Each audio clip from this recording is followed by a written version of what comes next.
তো আমি অনেকদিন পরে আসলাম জায়গাগুলা দেখার জন্য। ছুটি পাইছি আজকে। তো আমি বলি কি দর্শকদেরকে দেখাই বা কিরকম আছে কি আসে বিষয়। তো দেখেন এই যে এটার ভিতরে কিন্তু ফসল হয়, ধান যেটাকে বলে। আবার ওই পাশে দেখেন আলসুইত আছে, বাংলাদেশের মতোই মেশিন অন্যরকম আর কি। তো সেক্ষেত্রে পানিটা দেখেন কত ঘোলা, ঢেউ ঢেউ মেঘলা আকাশ আর প্রচুর পরিমাণে রোদ। তো আমি আসার সময় মিনুম নিয়ে আসছি, ঠিক আছে। মিনুম মনে করেন যে চকে আসলে অনেক প্রচুর পরিমাণে রোদ হয়, তো সেই ক্ষেত্রে এই মিলুমটার কারণে মনে করেন যে একটু শরীরটা ঠান্ডা লাগে। তো সেক্ষেত্রে ঘোরাফেরা খুবই ভালো লাগে। তো আসলে বিলগুলো দেখলে না, মানে নিজের দেশ মাতৃভূমির মতো মনে হয়।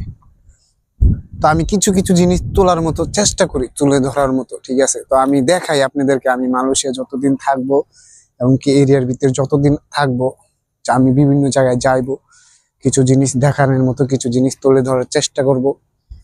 বা যারা দেখেননি আমার ফেসটা ভিতরে ঘুরে আসেন, ভালো ভালো ভিডিও আছে, ভালো ভালো কন্টেন্ট আছে।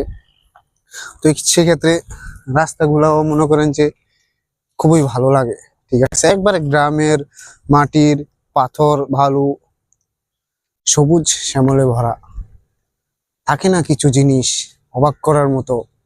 আসলে যারা শহরের দিকে থাকে তারা কিন্তু এই ফিলটা পায় না, ঠিক আছে। আর যারা গ্রামে গঞ্জে বা ইউনিয়ন এলাকায় থাকে, তো তারাই এই ফিলটা পায়। তো সেক্ষেত্রে আমি ফিলটা অনুভব করি বা প্রকৃতি ভালো লাগে আমার কাছে। এই সমুদ্রের হাওয়া, পাশে আবার সমুদ্র আছে, ঠিক আছে।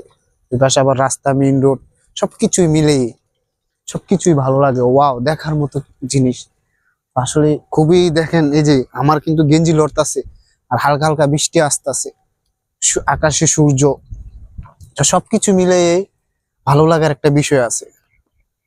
তো প্রচুর পরিমাণের বাতাস, হালকা হালকা বৃষ্টি, প্রতিদিনই মালয়েশিয়ার ভিতরে বৃষ্টি হয়।